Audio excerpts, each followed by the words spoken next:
हम्म, तो ये है हमारा स्ट्रक्चर, डीएनए का स्ट्रक्चर, जो कि कॉइल होते होते आता है। अब तुम्हें ये एक पिंक सी बॉल दिखाई दे रही होगी, दिखाई दे रही है सबको ये पिंक सी बॉल।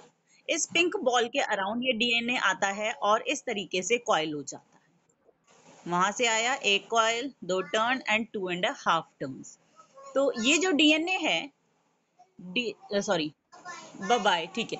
डीएनए, इस जो ये पिंक कलर का एक मॉलिक्यूल है, ये मॉलिक्यूल क्या होता है, ये है बेसिक प्रोटीन्स, बेसिक और positively charge proteins. Positively charge क्यों है? क्योंकि डीएनए हमारा फॉस्फेट होने की वजह से नेगेटिवली चार्ज है। तो अगर हम लोग नेगेटिव को किसी से बाइंड करना चाहते हैं, वो भी अट्रैक्शन के साथ, तो हम लोगों को ऑपोजिट चार्ज लेना पड़ेगा। तो नेगेटिव ये और पॉजिटिव ये दोनों मिलके आपस में इनके बीच में स्ट्रॉन्ग बॉन्ड हो जाएंगे और ये एक स्टेबल स्ट्रक्चर बनेगा। ठीक है, तो ये है हमारा हिस्टोन प्रोटीन्स, जो हमारा दिखाई दे रहा है पिंक पिंक कलर का गोला है। ये पिंक कलर का गोला क्या होता है? एक्चुअली ये होते हैं हिस्टोन प्रोटीन्स। और एग्जैक्टली बोला जाए तो ये है हिस्टोन ऑक्टोमर। ऑक्टोमर क्यों है? क्योंकि हमारे पास टोटल मिला के 1 2 3 4, 4 ऐसे और 4 इसके ऊपर होते हैं। अगर इसका एग्जैक्ट स्ट्रक्चर देखना चाहो तो ये देखो, सभी को दिख रहे हैं, 1 2 3 4, ऐसे ही 4 गोले गोले प्रोटीन्स, 4 नीचे हैं, H2A H2B, ये इनके नाम है। और ये डीएनए है जो इनके अराउंड टर्न अप करता है। ठीक है, तो ये इस तरीके का जो एक स्ट्रक्चर बनता है, इसको हम बोलते हैं न्यूक्लियोसोम। ठीक है, तो न्यूक्लियोसोम क्या है? Histone octamer plus, histone octamer में 2.5 टर्न्स ऑफ डीएनए, उस जो एक स्ट्रक्चर बनता है, इसको हम लोग न्यूक्लियोसोम कहते हैं। एक न्यूक्लियोसोम, फिर बीच में थोड़ा सा खाली डीएनए आएगा, उसके बाद फिर एक हिस्टोन ऑक्टोमर आएगा, उसमें 2.5 टर्न्स डिवाइड करेगा, अराउंड इसके लपेटेगा, और फिर इस तरीके से एक स्ट्रक्चर बनता जाएगा। तो ये स्ट्रक्चर है यहाँ पे। यहाँ पे देखो, सभी को दिख रहा है कि एक न्यूक्लियोसोम, बीच में लिंकर डीएनए, फिर एक न्यूक्लियोसोम, फिर लिंकर डीएनए, फिर एक न्यूक्लियोसोम, एक लिंकर डीएनए। ठीक है, इस तरीके की स्ट्रक्चर बन गया। इस तरीके का जो स्ट्रक्चर बना है, इसको हम कहते हैं क्रोमैटिन। जब एक्चुअल में तुम सेल को देखते हो इंटरफेज के टाइम पे न्यूक्लियस के अंदर हमें क्रोमोसोम्स नजर नहीं आते, हमें इस तरीके की बीडेड स्ट्रक्चर मिलता है, ऐसे धागे धागे पड़े हुए हैं ऐसे, और बीच बीच में कहीं कहीं बीड्स हैं। तो ये होता है क्रोमैटिन, और ये क्रोमैटिन ही है जो एक्चुअल में ये इस तरीके का होता है। यानी एक नॉर्मल टाइम पे जो पैकेजिंग है वो बस इतनी ही होती है, यहाँ तक ऐसे फॉर्म में लूजली पड़ा हुआ होता है। लेकिन जब डिवीजन होता है, माइटोसिस या मियोसिस होता है, तो देखो ये फर्दर इसकी कॉइलिंग हो रही है, सबको दिखाई दे रहा है, कॉइल होता जा रहा है, होता जा रहा है, और फर्दर ये कॉइल होते होते और ज्यादा टर्न्स एंड ट्विस्ट बना बना के ये फाइनली एक क्रोमोसोम बनाता है, जो कि हमें मेटाफेज टाइम पे फुल्ली कंडेंस्ड क्रोमोसोम्स दिखाई देते हैं। ठीक है, आई होप सबको क्लियर है ये पैकेजिंग। ठीक है, तो अब थोड़ा सा बुक में से भी बता देती हूँ कि जो प्रोकैरियोट्स हैं उनके अंदर, क्योंकि यहाँ पे देखो यूकैरियोट्स में तो मैंने सिंपली न्यूक्लियस बना दिया, ये न्यूक्लियस है। लेकिन जब प्रोकैरियोट्स को देखेंगे तो प्रोकैरियोट्स में क्या है, एक वेल डिफाइंड न्यूक्लियस नहीं होता। वेल डिफाइंड न्यूक्लियस ना होने का मतलब ये नहीं है कि उसका जो डीएनए वो कहीं भी एम ही पड़ा होगा, नो।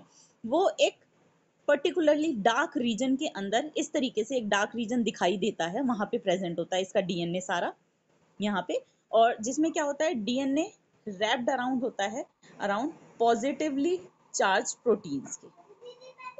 ठीक है, पॉजिटिवली चार्ज प्रोटीन्स होते हैं जो डीएनए के साथ बाइंड करके रखते हैं और इसको इस रीजन में रोक के रखते हैं, और इस रीजन को हम कहते हैं न्यूक्लियोइड। ठीक है, उसके बाद यूकैरियोट्स में हम लोगों ने देखा कि न्यूक्लियो जो यूकैरियोट्स हैं, ये एक यूकैरियोट है। यूकैरियोट के अंदर थोड़ा सा ज्यादा, हम कह सकते हैं, कॉम्प्लेक्स होती हैं चीजें। डीएनए जो है, डीएनए 2.5 टर्न्स बनाता है, किसके अराउंड? ऑक्टम ऑक्टोमर के अराउंड। ये ऑक्टोमर किस चीज का बना हुआ है? ये हिस्टोन प्रोटीन्स हैं। और ये जो हिस्टोन प्रोटीन्स हैं, ये पॉजिटिवली चार्ज प्रोटीन्स हैं। अब पॉजिटिवली चार्ज होने का मतलब है ये अच्छे से बाइंडिंग कर पाएंगे, और बाइंडिंग करने की वजह से क्या होगा कि ये एक स्टेबल स्ट्रक्चर बनाएंगे। अब ये पॉजिटिवली चार्ज क्यों होते हैं? क्योंकि इनके अंदर कुछ बेसिक अमाइनो एसिड्स होते हैं। ठीक है, अमाइनो एसिड्स अगर तुम्हें याद हो 3 तरीके के होते हैं, बेसिक होते हैं, एसिडिक होते हैं और न्यूट्रल होते हैं। बेसिक, जिनके अंदर बेसिक चीजें ज्यादा पाई जाती है, ये कह सकते हो ये पॉजिटिवली चार्ज होते हैं। जिनके पास नेगेटिव चार्जेस होते हैं वो एसिडिक हैं। बेसिक में तुम ले सकते हो यहाँ पे लाइसिन, आर्जिनिन। ठीक है, इन दोनों में ये रिच, ये जो हिस्टोन ऑक्टोमर है ये भी इन दोनों अमाइनो एसिड्स में रिच होते हैं, इसीलिए ये बेसिक प्रोटीन्स हैं। फिर एसिडिक देखोगे तो ग्लूटामिक एसिड, एस्पार्टिक एसिड, ये एसिडिक हैं। जबकि न्यूट्रल में देखोगे तो वेलिन, एक ही याद है मेरे को भी न्यूट्रल का एग्जांपल। ठीक है, तो ये क्योंकि हमारे पास नेचर के हिसाब से अलग अलग अमाइनो एसिड्स हैं, तो हिस्टोन ऑक्टोमर जो कि पॉजिटिवली चार्ज है, बेसिक है, उसके अंदर बेसिक अमाइनो एसिड ज्यादा होते हैं जो कि लाइसिन और आर्जिनिन है। ठीक है, तो ये एक ऑक्टोमर बनाता है, इसमें 8 यूनिट्स होती हैं जो आपस में अरेंज्ड होती हैं एक के ऊपर एक। हम लोगों ने स्ट्रक्चर ऑलरेडी देख लिया, इस तरीके का कुछ होता है। अब ये हिस्टोन ऑक्टोमर के अराउंड 2.5 टर्न्स लेता है, और इस तरीके से जो स्ट्रक्चर बनता है उसको हम न्यूक्लियोसोम कहते हैं। जो न्यूक्लियोसोम है, एक न्यूक्लियोसोम,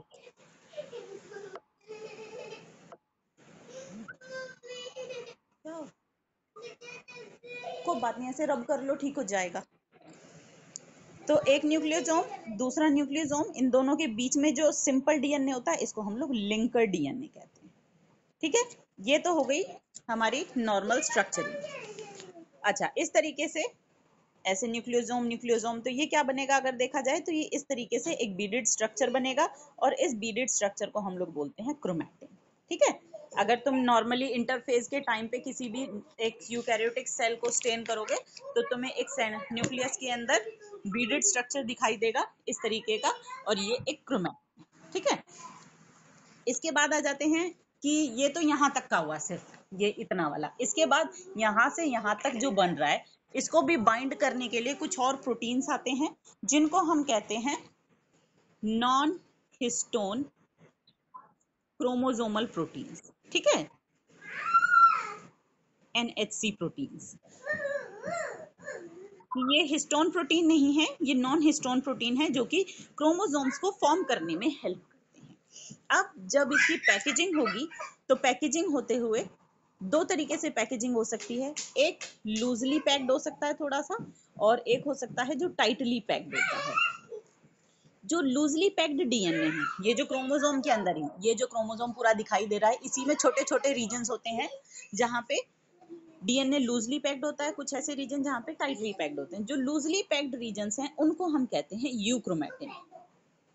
एक्चुअल में यही वो क्रोमैटिन होता है जो जीन्स को पोजेस करता है, और ये ट्रांसक्रिप्शनली एक्टिव होता है। ट्रांसक्रिप्शनली एक्टिव होने का मतलब क्या है?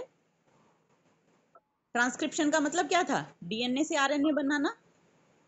यानी कि ये वाला जो लूजली पैक्ड है यूक्रोमैटिन, इसका आरएनए बनता है। ठीक है, इस डीएनए से आरएनए बनता है। जबकि जो टाइटली वाला है इसको हम कहते हैं हेटेरोक्रोमैटिन। और ये जो हेटेरोक्रोमैटिन है इसमें माना जाता है कि इसमें जीन्स नहीं है, और ये ट्रांसक्रिप्शनली इनएक्टिव होता है। इनएक्टिव अपने आप से समझ सकते हैं कि टाइटली पैक कर दो, इसका कोई काम नहीं है, ये सिर्फ एवोल्यूशन में हेल्प कर सकता है। ठीक है, कि इसमें कुछ चेंजेस आ जाएं, कुछ कुछ चेंजेस आ जाएं जो कि हमें आगे एवोल्यूशन में आगे हेल्प करें।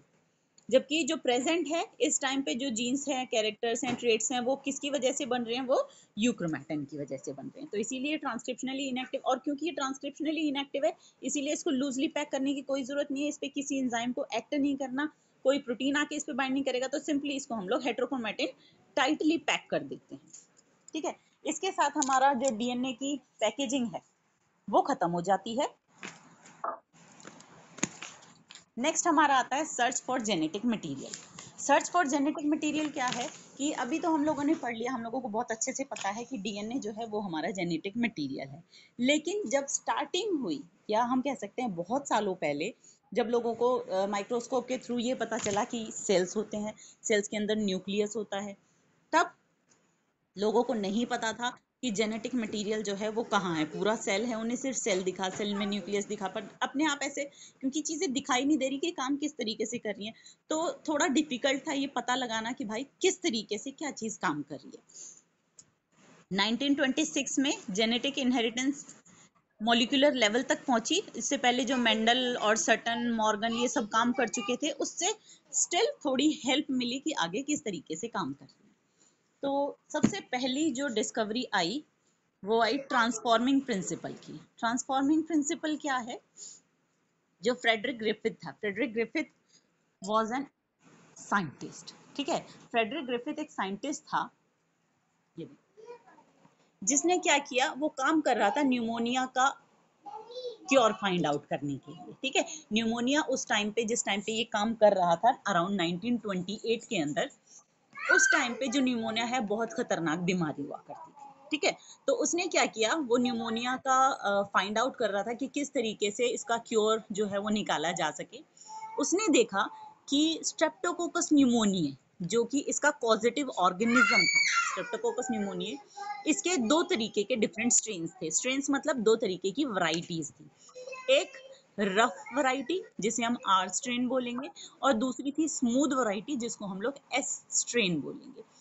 अगर देखा जाए तो रफ वाली जो वैरायटी है वो हार्मलेस बैक्टीरिया है। हार्मलेस बैक्टीरिया का मतलब है ये डिजीज कॉज नहीं कर सकता, ठीक है। डिजीज क्यों नहीं कॉज कर सकता, उसका भी एक रीजन है। जो स्मूथ वाला है वो कर सकता है, ठीक है। स्मूथ वाला जो एस एस स्ट्रेन है, ये फेटल डिजीज माइस में कॉज कर सकता है। देखो क्या होता है एक्चुअल में, आर और एस ये दोनों हम लोग बोलते हैं। एस्ट्रेन जो है इसको हम लोग स्मूथ बोलते हैं। अब ये स्मूथ क्यों है? मान लो ये हमारे पास एक बैक्टीरिया है, ठीक है। ये बैक्टीरिया क्या करता है, अपने आसपास एक प्रोटेक्टिव लेयर बनाता है, ठीक है। अब ये प्रोटेक्टिव लेयर किस चीज की बनी हुई है? ये बनी हुई है म्यूकस, म्यूकस पॉलीसेकेराइड लेयर, ठीक है। म्यूकस पॉलीसेकेराइड की लेयर बनी हुई है। इससे क्या फायदा होगा, जब भी ये माइस के अंदर जाएगा, ठीक है। अभी हम माइस पे स्टडीज कर रहे हैं तो हम माइस की बात करेंगे। जब भी ये माइस की बॉडी में एंटर करेगा, ठीक है, इसको हम लोगों ने इंजेक्ट कर दिया। माइस का अपना एक इम्यून सिस्टम है, हमारे जैसे, ठीक है। जैसे हम लोगों का अपना इम्यून सिस्टम है, माइस का भी इम्यून सिस्टम है। तो ये जो इम्यून सिस्टम है, ये क्या करेगा, इसको जो न्यूमोनिया वाला हमारे पास ये बैक्टीरिया है, इसको किल करने की कोशिश करेगा, ठीक है। लेकिन क्योंकि बैक्टीरिया के पास अपनी ये प्रोटेक्टिव कवरिंग है, तो माइस का इम्यून सिस्टम इसको किल नहीं कर पाएगा। रादर क्या करेगा, ये जो बैक्टीरिया है ये इसके सेल्स को अफेक्ट करेगा, उसमें एंटर करेगा, उनको बर्स्ट करेगा, उनको डिजीज कॉज करेगा, जिसकी वजह से ये जो माइस है बेचारा मर जाएगा, ठीक है। आई होप सबको बात समझ में आई कि क्योंकि इसके पास एक प्रोटेक्टिव लेयर है, प्रोटेक्टिव लेयर होने की वजह से अगर इसकी कॉलोनीज भी देखी जाए, अगर एक ऐसे प्लेट बनाई जाए और ऐसे छोटी छोटी कॉलोनी इसकी बना दी जाए, तो इसकी कॉलोनीज जो है वो स्मूथ नजर आएंगी, चिकनी चिकनी सी, ठीक है। और चिकनी क्यों नजर आ रही है, म्यूकस जो है वो हमेशा चिकनी होती है, ठीक है। जैसे हम लोग अपने नाक के अंदर देखते हैं म्यूकस प्रोड्यूस होती है, गले के अंदर म्यूकस प्रोड्यूस होती है, ठीक है। तो म्यूकस जो है वो हमेशा चिकनी चिकनी होती है और वो इसको प्रोटेक्ट करती है। इसको प्रोटेक्ट करने का मतलब है माइस को डिजीज करेगी, और माइस को डिजीज करने का मतलब बेचारा माइस जो है वो मर जाएगा। इसका मतलब अगर मैं एक जिंदा चूहे में S strain, living S strain, जिंदा है ये एस स्ट्रेन, इसको डाल दूं तो चूहा मर जाएगा, ठीक है। जबकि जो रफ स्ट्रेन है उसके पास ऐसी कोई कैपेबिलिटी नहीं होती, वो नहीं बना पाता है अपने आसपास। तो क्या होगा, इसको हमने इंजेक्ट किया चूहे के अंदर, चूहे का इम्यून सिस्टम इसको मार देता है, इसके ऊपर कोई प्रोटेक्टिव कवरिंग नहीं है, ये मरेगा तो इसका मतलब चूहा जिंदा रह जाएगा, ठीक है। तो हम लोग कह सकते हैं कि अगर हम लोगों ने माइस लिया, माइस में आर स्ट्रेन डाला, तो हमारा जो माइस है वो बेचारा हैप्पीली लिविंग रहे। वहीं अगर मैंने माइस में एस्ट्रेन लिया, एस्ट्रेन इंजेक्ट किया, तो माइस बेचारा मर जाएगा, डाई, ठीक है। उसके बाद ग्रिफिथ जो था उसने क्या किया, एक चीज और, इतने पे उसको संतोष नहीं हुआ, कुछ करते हैं भाई, साइंटिस्ट का काम है कि एक्सपेरिमेंट्स करते रहना, और एक्सपेरिमेंट्स का मतलब ऐसे करो वैसे करो, ये करके देखो वो करके देखो। तो थर्ड स्टेप जो उसने किया, माइस लिया, हीट किल्ड एस्ट्रेन लिया। हीट किल्ड एस्ट्रेन का मतलब, ये जो एस्ट्रेन था नॉर्मली डिजीज कॉज करता है, लेकिन जब मैंने उसको हीट किल कर दिया यानी हीट से मार दिया, अब ये मरा मराया चूहा बीमारी कॉज कर पाएगा? नहीं कर पाएगा। इसका मतलब चूहा हैप्पीली लिविंग, जिंदा रहेगा, ऐसा उसने देखा। ठीक है, अब उसने क्या किया, ये जो आर स्ट्रेन जिससे चूहा जिंदा रहता है और ये हीट किल्ड एस्ट्रेन इससे भी चूहा जिंदा रहता है, इन दोनों को मिक्स कर दिया। एक चूहा लिया, उसके अंदर आर स्ट्रेन डाला और साथ में हीट किल्ड एस्ट्रेन डाला।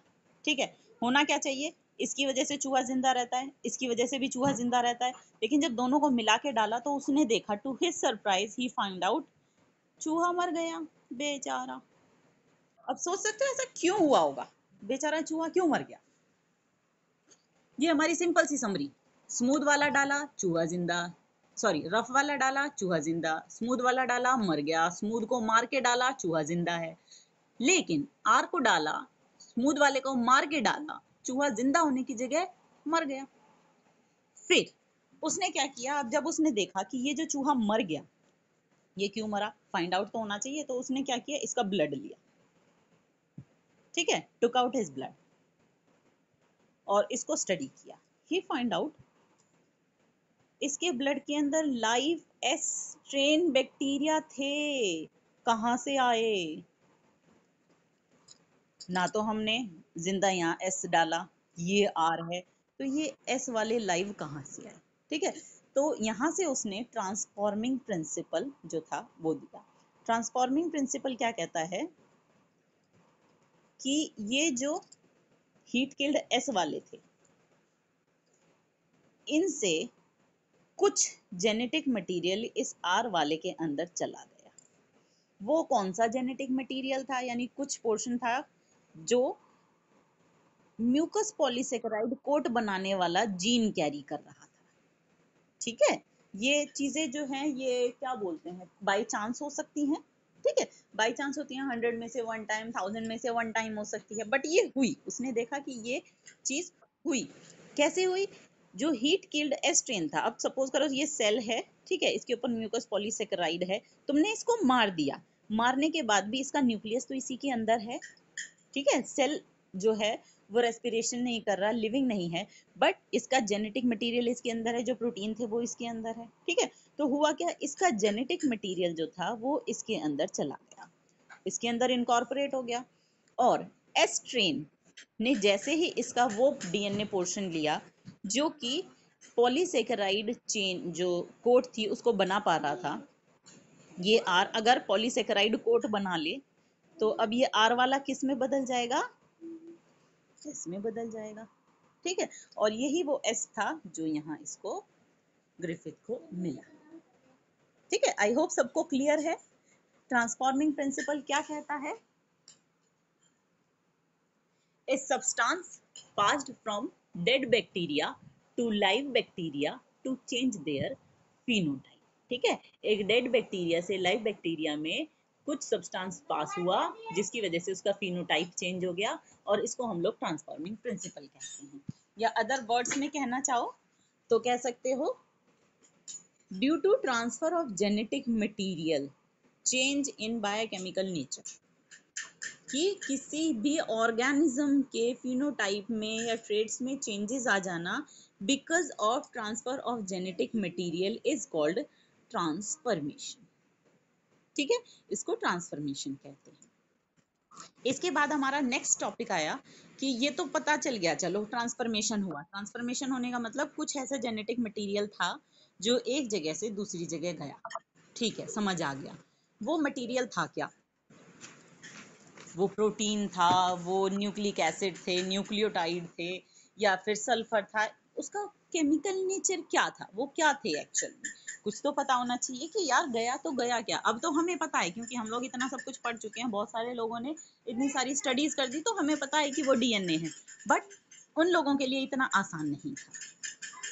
तो prior to work of Oswald Avery, Colin MacLeod, Maclyn McCarty, जिन्होंने काम किया 1933 से 44 तक, माना जाता था ये जो जेनेटिक मटेरियल है वो एक प्रोटीन है। यानी ये जो इसने ट्रांसफर किया, जो इसने कहा ना कि कोई जेनेटिक मटेरियल ट्रांसफर हुआ है, माना जाता था वो एक प्रोटीन है।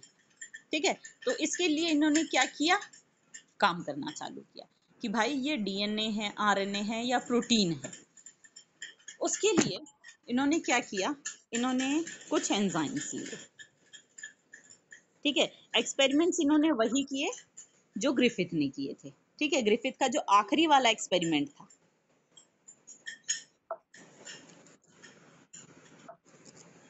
यानी कि माइस, चूहा लिया, आर स्ट्रेन लिया, हीट किल्ड एस लिया, और साथ में एक चीज और ले ली। ठीक है, एक चीज और क्या ली, यहाँ लिया एंजाइम। अब ये एंजाइम कौन है, एक बार में इन्होंने लिए आरएनए।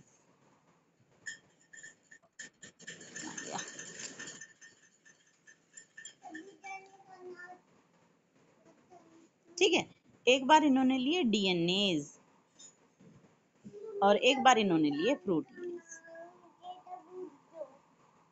नहीं खाना है लाओ।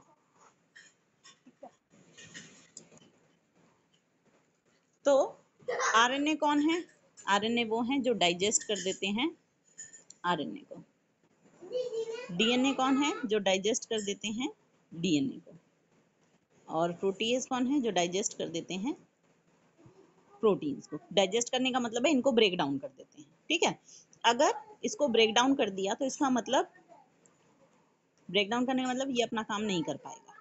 ठीक है, तो अब जो भी एक्चुअल में ये मटेरियल होगा जो यहाँ से यहाँ ट्रांसफर हो रहा है, अगर वो ट्रांसफर वाला मटेरियल किसी तरीके से ब्रेक डाउन हो जाए तो वो ट्रांसफर होके भी काम नहीं कर पाएगा, और उस केस में माइस जो है वो जिंदा रह जाएगा। I hope you got it. समझ आ रहा है सबको? चलो मैं मान के चलती हूँ कि समझ आ रहा है सबको।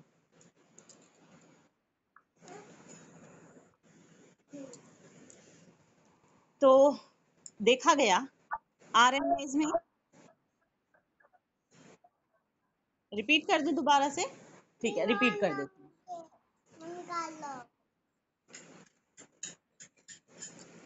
माइस लिया, एस्ट्रिन लिया, हीट किल्ड एस्ट्रिन लिया। ठीक है, यानी एक्सपेरिमेंट वही था जो ग्रिफिथ ने किया, सेम एक्सपेरिमेंट। अब मैकलॉयड, जो एवरी मैकलॉयड और मैकार्थी थे उन्होंने किया, वही एक्सपेरिमेंट उन्होंने लिया, लेकिन उसके साथ उन्होंने एक एक्स्ट्रा स्टेप जो लिया वो लिया एक एंजाइम। ठीक है, ये एंजाइम क्या थे, ये एंजाइम थे आरएनएज, प्रोटीएज और डीएनएज। आरएनएज कौन है, जो आरएनए को डाइजेस्ट कर देते हैं, चॉप कर देते हैं। चॉप करने का मतलब जो चीज चॉप हो गई वो प्रॉपरली फंक्शन नहीं करेगी। डीएनए, डीएनए को ब्रेक किया, ये डीएनए काम से नहीं करेगा। प्रोटीन्स को डाइजेस्ट किया, ब्रेक किया, ये प्रोटीन्स काम नहीं करेंगे। इसका मतलब जो भी तीनों में से इनमें ट्रांसफर हो रहा है, क्योंकि ये तो हमें पता चला कि हीट किल्ड में से कुछ तो था जो आर स्ट्रेन के अंदर ट्रांसफर हो रहा है। अगर मैं सपोज करती हूँ कि प्रोटीन्स यहाँ से यहाँ ट्रांसफर हो रहे हैं, तो क्या होगा, जब मैं प्रोटीएज यूज करूंगी तो उस केस में यहाँ से यहाँ चीज ट्रांसफर नहीं हो पाएगी, और ट्रांसफर नहीं होगी तो इसका मतलब चूहा जो है वो जिंदा रहेगा, क्योंकि चूहा मरेगा तब जब वो इसमें ट्रांसफर हो जाएगा। ठीक है, तो टू देयर सरप्राइज उन्होंने देखा कि कौन से केस था जिसके अंदर वो जिंदा रहा, वो था ये डीएनए वाला। बाकी सभी केसेस में जो चूहा था वो मर जाता है। यानी आरएनए को इन्होंने चॉप कर दिया, लेकिन आरएनए का तो कोई रोल ही नहीं था, इसलिए पड़ा रहने दो। डीएनए बाकी था, वो गया यहाँ से, इसको एक्टिव किया और चूहा मर गया। फिर प्रोटीन था, प्रोटीन को प्रोटीएज ने डाइजेस्ट कर दिया, कोई बात नहीं, पड़ा रहने दो, प्रोटीन किसी काम ही नहीं आ रहा था। डीएनए गया अपना, भागा भागा इसके पास गया, इसको एक्टिवेट किया, चूहे को मार दिया। लेकिन डीएनए वाले में जब डीएनए को ही कट कर दिया तो डीएनए ट्रांसफर नहीं हो पाया, और ट्रांसफर ना होने की वजह से ये एस में नहीं बदल पाया, और एस में नहीं बदल पाया तो चूहा जो है वो जिंदा रह गया, लाइक। तो यहाँ से कंक्लूड हुआ, तो यहाँ से कंक्लूजन क्या निकला? DNA is the genetic material. ठीक है, यहाँ से पता चला कि डीएनए जो है वो एक जेनेटिक मटेरियल है। अब उस टाइम के जो बहुत सारे साइंटिस्ट थे वो इन एक्सपेरिमेंट से बहुत ज़्यादा खुश नहीं थे या बहुत ज़्यादा कन्विंस नहीं हुए। ठीक है, उनका मानना था नहीं ये कोई कंक्लूसिव एक्सपेरिमेंट्स नहीं है जिससे हम लोग तुम्हारी बात मान लें। तो उसके लिए फिर जो दूसरे साइंटिस्ट थे उनका काम आगे आया। ठीक है, आज की क्लास में हम लोग उसे नहीं पढ़ेंगे क्योंकि 10 मिनट के अंदर वो कंप्लीट नहीं होगा और मैं उससे ज़्यादा नहीं करवाना चाहती। ठीक है, आज के लिए सिंपली 2 टॉपिक, एक हमारा सर्च फॉर जेनेटिक मटेरियल में ट्रांसफॉर्मिंग प्रिंसिपल और पैकेजिंग ऑफ डीएनए हेलिक्स। ठीक है, इसके बेसिस पे 10 क्वेश्चंस मैंने बना दिए हैं, गूगल फॉर्म का लिंक मैं डाल दूंगी, साथ में वीडियो जो है बाकी बच्चों के लिए अपलोड कर दूंगी। ठीक है, तो आई होप मैंने एनसीईआरटी में से फिलहाल तो कुछ नहीं छोड़ा है। बाकी अगर किसी को कोई भी डाउट है कल की पिछली क्लास में जो मैंने स्ट्रक्चर ऑफ डीएनए बताया था, यू कैन आस्क मी।